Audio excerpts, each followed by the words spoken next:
Ladies and gentlemen, welcome to another debate hosted by the Warsaw Institute. And today we will discuss the recent outcomes of Austrian elections. We have a winner, we have the clear outcome, but still we do not have a clear, newly formed government. And to bring those issues closer to you and to comment the outcomes of the elections, my pleasure to introduce my today's experts. Michael Werbowski, welcome. Thank you. And welcome. yeah, I'm glad to be welcome. here. And Reinhard Klocek, welcome, Reinhard. Good to see you again since last event. Thank you for the invitation. Thank you very much, gentlemen. Our event is organized with the support of National Institute of Freedom. And I think we shall begin with a pretty general introductory question about the outcomes. Of course, Freedom Party won the elections. My first question to you is whether, first of all, it was a surprise for you and for the Austrian society. And second of all, will the Freedom Party be able to form a government? And what role will the president, Alexander Werder-Bellen, play in that process? We'll start with Michael Werbowski, please. The floor is yours. Wow, that's a big enchilada for me to, swallow as a resident of Austria and a European. I think Herr Klutzek will be able to give us more detailed information. But from like sort of a general point of view, first of all, Van der Bellen, I believe he's from the Green Party, and if I recall, his election bid was somewhat hampered by the difficulties, and they had to do a kind of a rerun, if I may say, of the Austrian election, where he did finally win. But it was a very close call. So why am I bringing up this previous presidential election and what impact it might have on the negotiations to form a government? I don't know if, speaking as a resident in Austria, not as an Austrian, if he has, that much influence and clout. He'll have to play a very difficult balancing act, between the various parties, the Greens and NEOS, and the Austrian Freedom Party, which of course won, if I'm not mistaken, numerically a substantial amount of the votes. They have the loudest voice. He will have to take them into consideration. He will have to be very careful how he maneuvers. You don't want to disqualify a substantial fraction of the Austrian vote. What am I saying here before I hand it over to my colleague, Mr. Klutzek, is we don't want to see a scenario like in France, where the popular right was disavowed and we have a kind of ungovernable situation or chaos. Whether you're pro EU or anti EU, I think we all can agree we want some stability. We want to see a government formed as quickly as possible, whether it be uh, in France, which didn't happen in the most peaceful and harmonious manner. Let's not go through that again in Austria. That would be only causing more domestic difficulty in a very fraught period for the European Union, where we're seeing wars in the East and in the Middle East. So I just cross my fingers that Van der Bellen will see this through as a statesman and not politicize everything, but take into consideration the voter and that their voice is heard. Thank you very much, Michael. Now let's give the floor to Reinhard Klusek. Do you anticipate the Freedom Party to form a government? And what are your anticipations regarding the activity of president in this process? What will he do? And shall we expect a new government formed by the Freedom Party? The floor is yours. Well, the president in Austria, the state president, has a strong position because the government is not elected. The government is appointed. But, of course, the government finally needs a majority in the parliament. It is a fact that Mr. van der Bellen is not a great fan of Mr. Kickl, who is the leader of the FPÖ. But you remember 24 years ago, when the Social Democrats were number one, FPÖ was number two, and ÖVP, People's Party, was number three. Finally, it was People's Party which formed a government together with FPÖ. So it was the third in the election who got the position of the chancellor. This is possible because they had a majority in the parliament. Was the result a surprise or not a surprise? No, it was not a surprise. The government, the coalition government between People's Party and Green Party was not very popular. Maybe it was more popular in the media than it was in the population, and especially voters from People's Party living in the rural area, or just normal people, not the politicians in the political elite, they did not like this coalition government with the Green Party. So it was not a surprise that the People's Party and the Green Party lost that much. We have two winners in this election. The one is Freedom Party, FPÖ, and the second winner is NEOS. So this is the same result, not in numbers, but from the two winners, as we had it in the European elections. Why? Because these were the only parties who had the clear positions. You might like it or not like it, but they had a clear vision. People's Party was speaking as if they have never been in a government and are now coming with completely new ideas. Is it likely that the Freedom Party will form a government? I don't think so. Why do I not think so?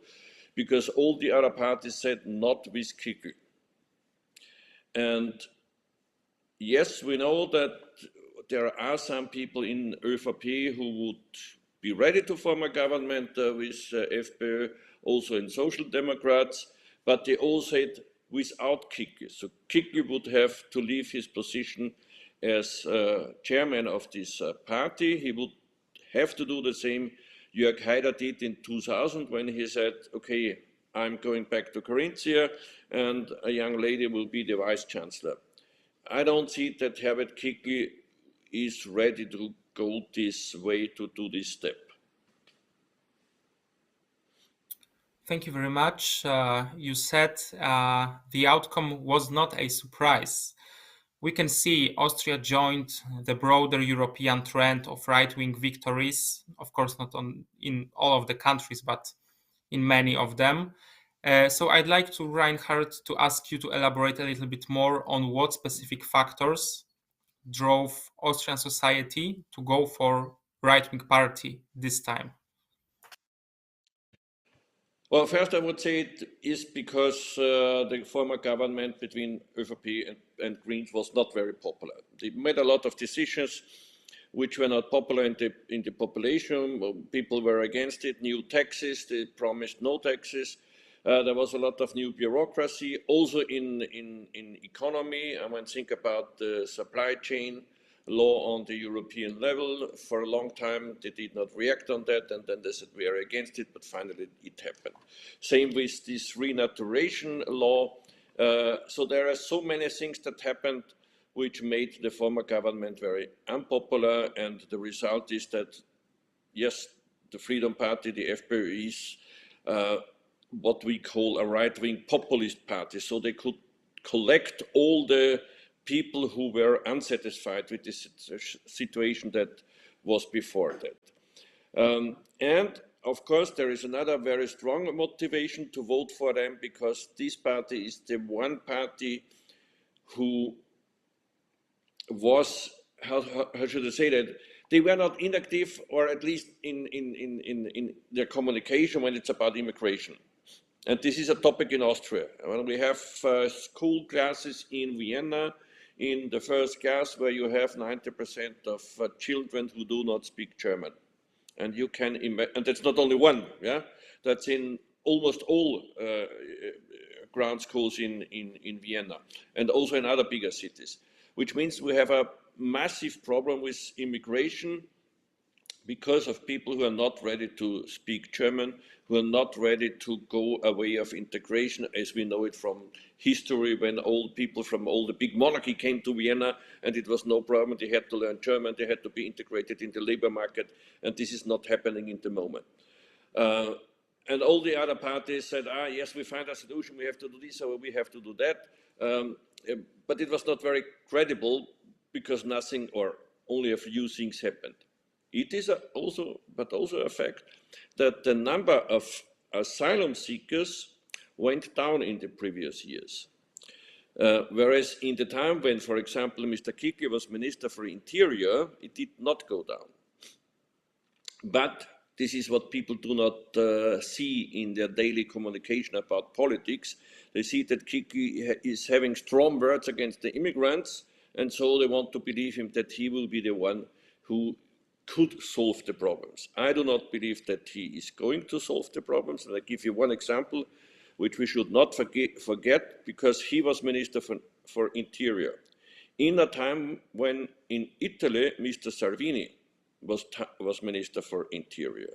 And in a time when Mr. Seehofer from CSU in Germany, Bavaria in Germany, the government with Angela Merkel was Minister for Interior. And we had this massive problem with immigration at that time.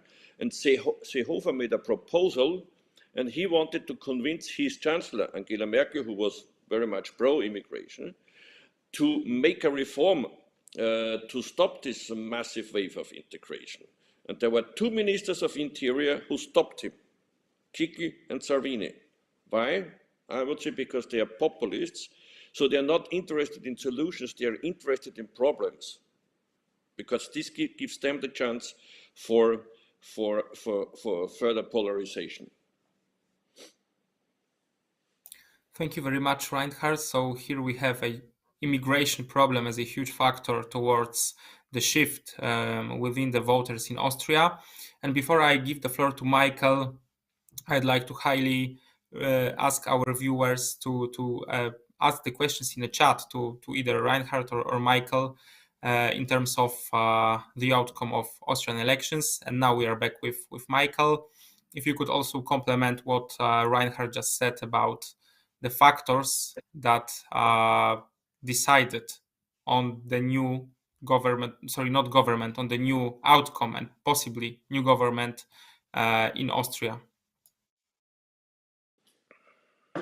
There's a lot to unpack here, but first of all, as an outside observer who resides in Austria, let's look at the relations between Austria and the EU.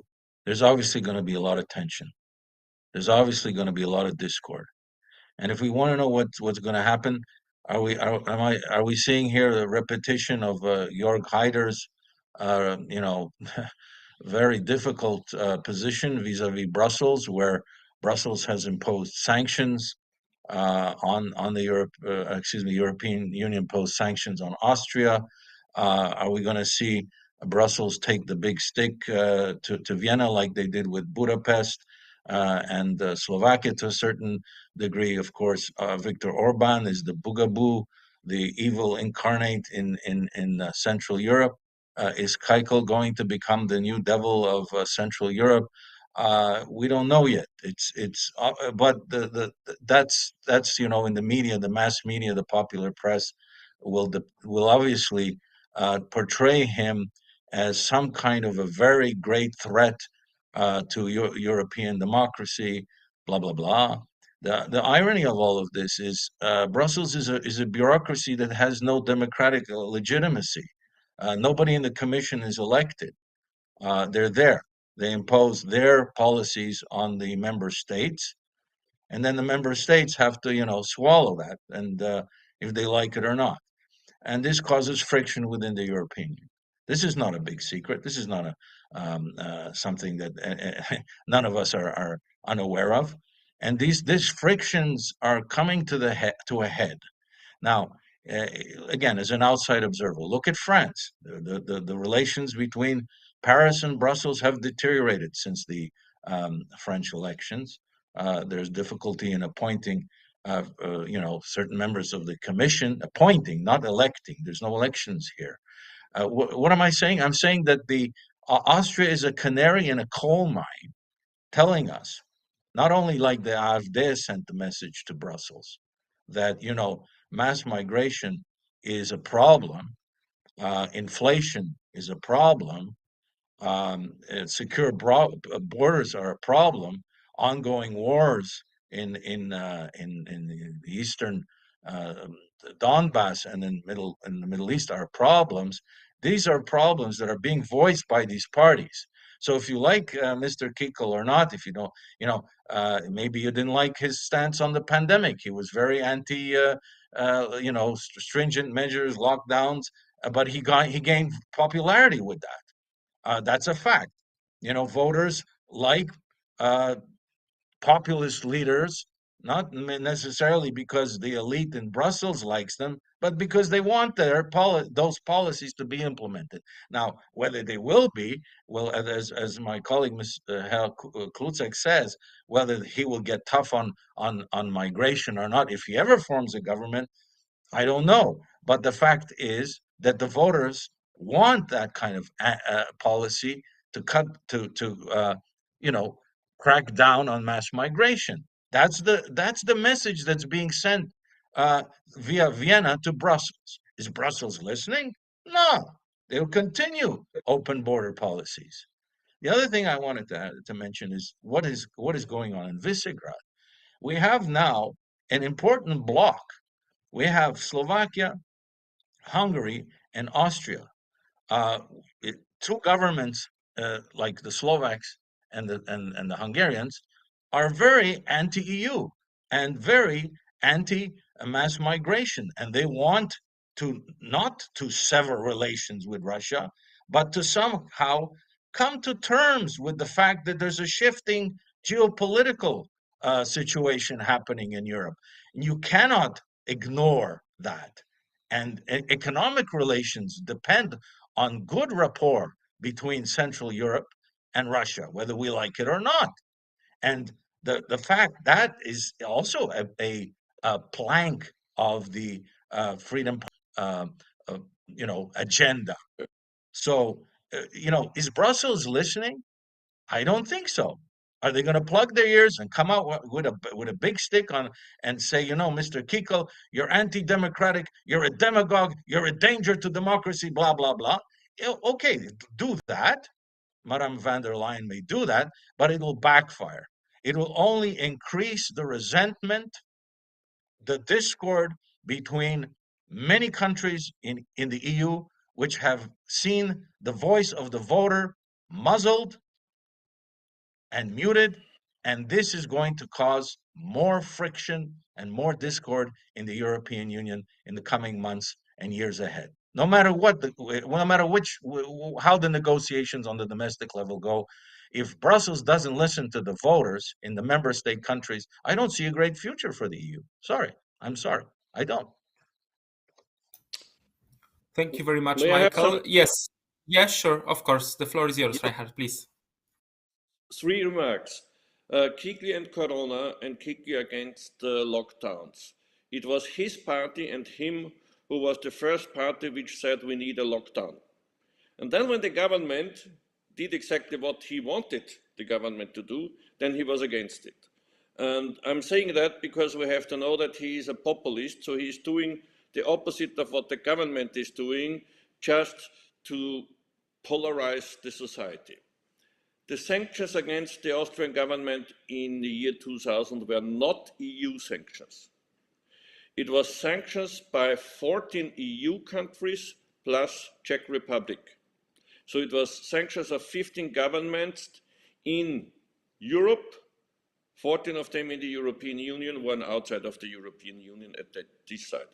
Neither the Parliament, the European Parliament, nor the European Commission did impose sanctions. And that leads me to the third point. This is, as you said, the not elected commission in Brussels. This is true. There is a treaty, and by this treaty, the head of the commission, which is Ursula von der Leyen, you might like her or not, I'm not a great fan of her. She is appointed, according to the treaty, by the governments of the European Union member states. And then she is accepted or not accepted by the European Parliament. So this is some kind of election. And the same happens with the commissioners, which are coming from the member states, appointed by the member states, and then elected or not elected by the European Parliament. Somehow the procedure is similar to the procedure in Austria when we form a new government. It's the state president who appoints the chancellor and the ministers, but somehow they have to be elected or accepted by a majority in the parliament, and the parliament is elected as the European Parliament is elected. Finally, the sovereign in the European Union is not the European Commission, it's the member states. The member states make the last decisions. If the member states accept something, it is accepted. The Commission cannot impose its own policy by its own. May I just make a quick point to Herr Yes, Klutek's please go on. a very apt description of the mechanism of the Commission. There are PhD professors who've written countless of papers of how democratic or undemocratic the European Union is. But I am afraid that nobody's going to convince me that there isn't a democratic deficit in the EU right now. And no one, unfortunately, is going to tell me that you have direct democracy, as let's say in a canton in Switzerland. Well, they'll take a vote on whatever issue that affects the canton. May it be, I don't know, just to use an example of some of the problems that that Europe is facing with multiculturalism. Let's say, should they admit more, refugees from such and such a country? Well, they're not gonna consult the federal government first. They're gonna consult the people in the canton, and they have a say. Now, if someone is gonna tell me that the direct democracy in canton, in the cantons of Switzerland, is what is happening in Brussels today, I'm afraid they're gonna do it with great difficulty. So there is a democratic deficit.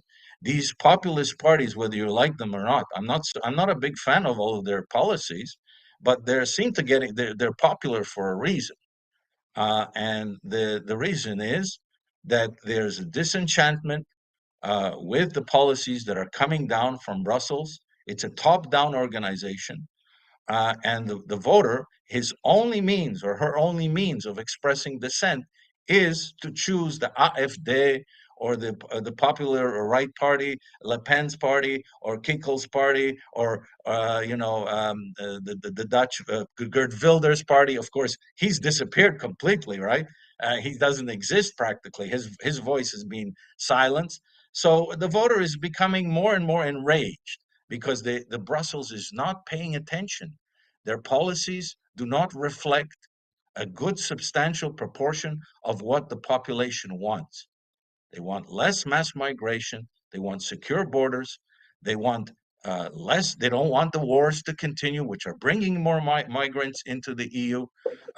They want to see a strong Austrian independent foreign policy, not Austria joining NATO.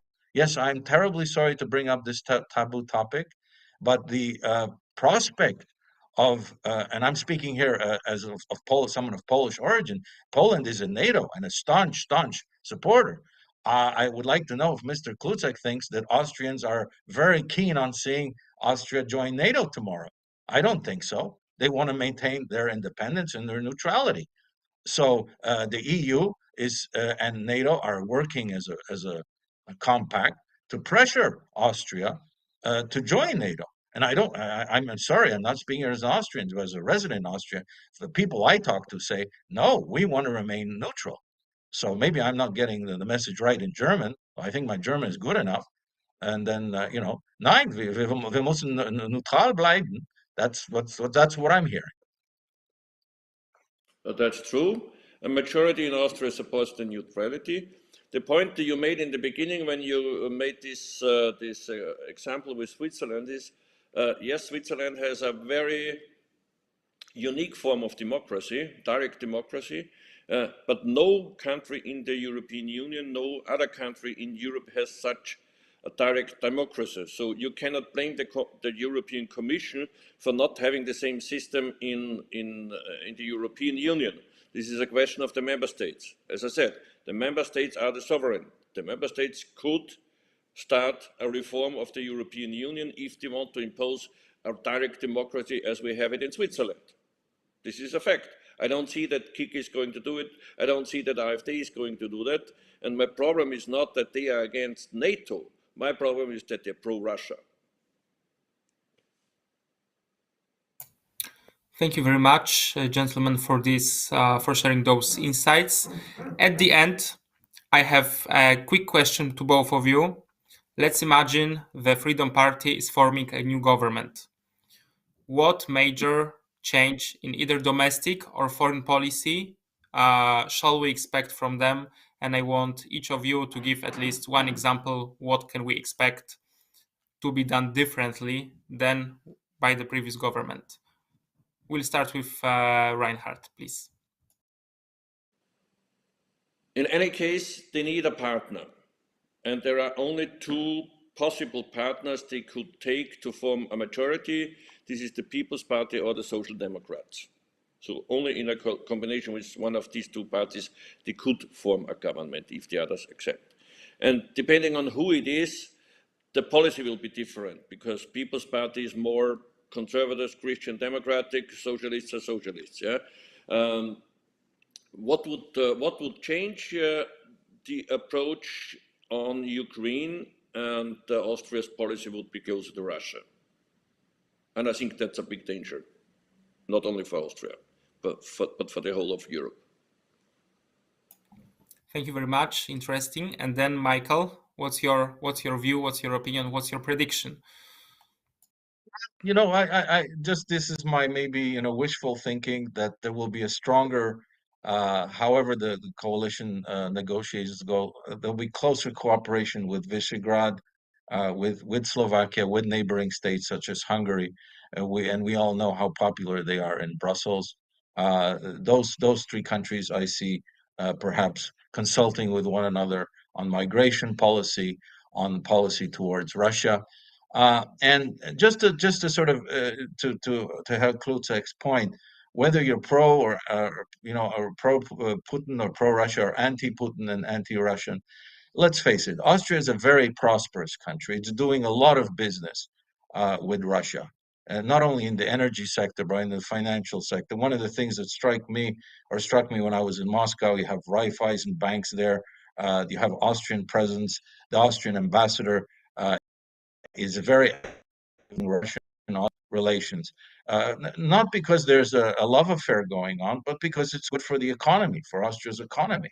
It's good for Austrian finances to have a presence in a rising great power with enormous resources that we in Europe need, and Austria needs it, and the Czechs need it, and the Hungarians need it. Let's be honest. You're not going to cut off your your leg so that you can keep your 2 years going. You got to see the economic, the financial advantages of maintaining some kind of rapport with Russia. And the current rapport is insane. These sanctions are backfiring on Austria. They're causing tremendous inflation. And look at the rising energy costs. And this is not working. At some point, there has to be a re-examination of how that means not just the small states in the European Union, the big ones too. How are we going to relate to a rising Russia and China in the future? Are we going to make them our eternal enemies to the detriment of our economies? These are questions that Brussels has to address at some point. And the parties that have seen the rise in their popularity are going to certainly make a difference in foreign policy when it comes to relations with great powers such as China and Russia, in my view. Thank you very much, Michael. Reinhard, any comment? Yes, sure, of course. The floor is yours. Yes. When we talk about inflation and energy prices, the energy prices went up before the invasion in Russia because Russia reduced the gas flow to Austria and to Germany. This is the first point. Second point, energy prices went up but went down again. Inflation and energy prices is not the same. Inflation is the consequence of what we had in financial or in money policy, in fiscal policies, because of the amount of money that was pumped into the market by the ECB, but also then later during this so-called Corona time by subsidies for everything. Yeah? And finally, it results somewhere in the prices. So we should not mix the things together. Thank you very much for this quick point, Reinhard. And gentlemen, I believe with this point we've came back to we've come to the end of our fantastic debate of Austrian elections. Thank you very much for participation today.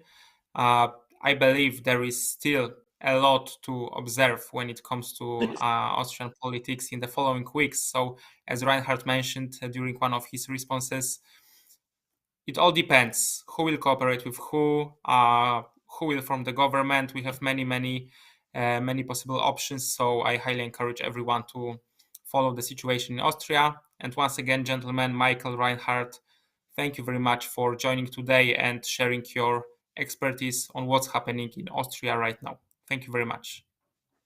Thank you very much. Vielen Dank. It was a great pleasure. Thank you. See you next time.